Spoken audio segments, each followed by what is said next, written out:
Hey there! Today, let's talk about how to give longer answers when someone asks you a question in English. Long answers give more details than just saying yes or no, yes I do, no I don't. Long answers provide more detail and explanation beyond a simple yes or no answer. They typically include the auxiliary verb do, does, or do not, does not, the subjective pronoun, and additional information related to the question. Okay? Here's how they are formed. Positive long answers. Do you like burgers? Here, after saying the short answer, yes I do, you just have to remove the auxiliary verb at the beginning of the question and put the rest of the sentence after the yes I do, the short positive answer. So do you like burgers?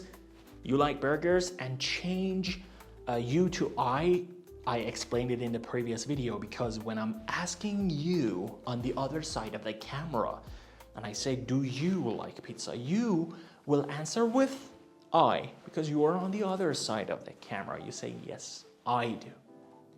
Okay? So yes, I do. I like burgers. Or here's another example. Do they play soccer? So what you have to do is to first say the short answer, which is yes, they do. Great job. Now you have to remove the do, the auxiliary verb at the beginning of the question, and say they, that's right, play soccer. And if the question begins with does, here's the point. For example, does she speak Spanish? Here, what you have to do is to first say the positive short answer for does, which is she, yes, she does. Step number one, remove the auxiliary verb, which is does. So she speaks Spanish, right?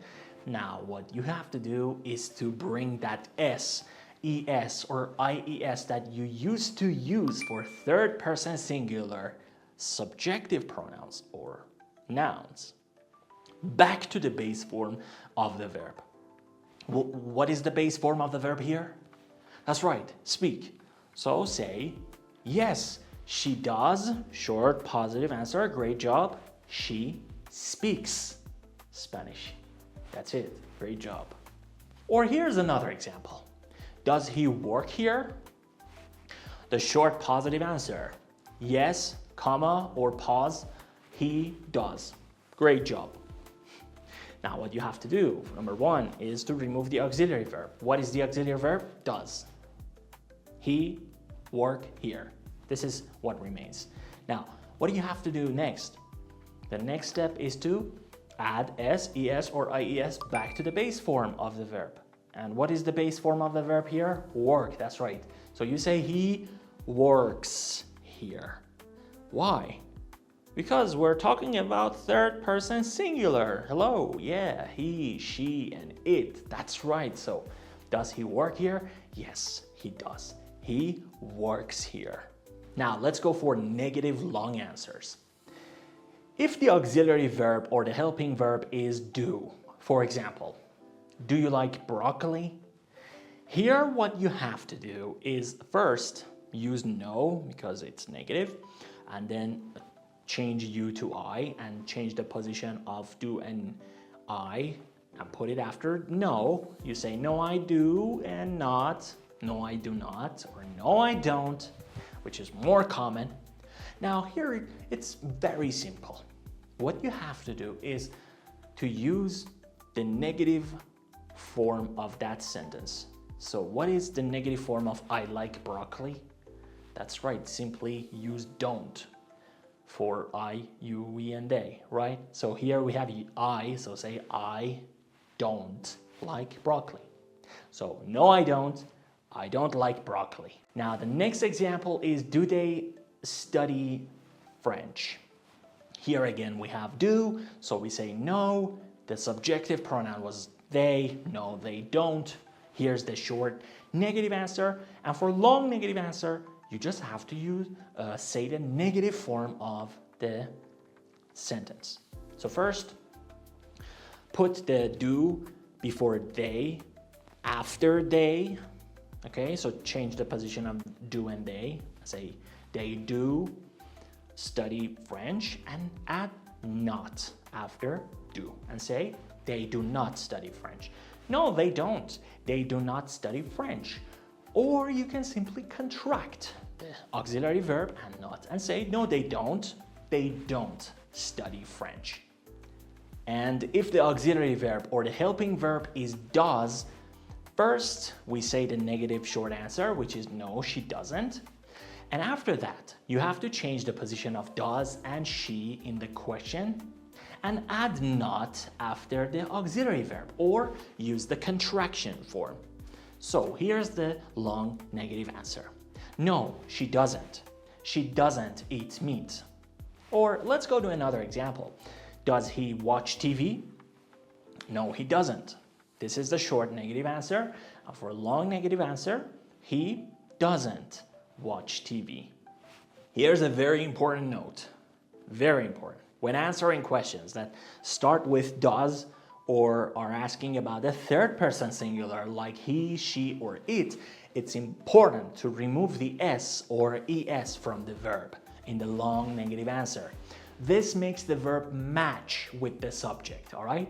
For example, instead of saying she doesn't eat meat, we say she doesn't eat meat, all right? Without the s at the end of the eat, all right? It's very important. Now let's see some grammatical tips. In short answers, use only and only subjective pronouns. Okay, I, you, we, he, she, it, and they, and do not include proper nouns. For example, if the question is, does John like pizza? Don't ever say, yes, John does. But rather say, yes, he does. This one's okay because he is subjective pronoun. But John is a proper noun. Or let's see another example. Does Jennifer play a video game? It's incorrect to say yes, Jennifer does. You should say yes, she does. It also applies in negative short answers. It's incorrect to say no, Jennifer doesn't. No, she doesn't. Or does John like pizza? No, John doesn't. It's incorrect. You should say no, he doesn't. Now here's the next grammatical point. In long positive and negative answers, both subjective pronouns and proper nouns can be used for the answers. For example, if the question is, do John and Sarah play soccer? The long answers can be, yes, they do. This is a short answer.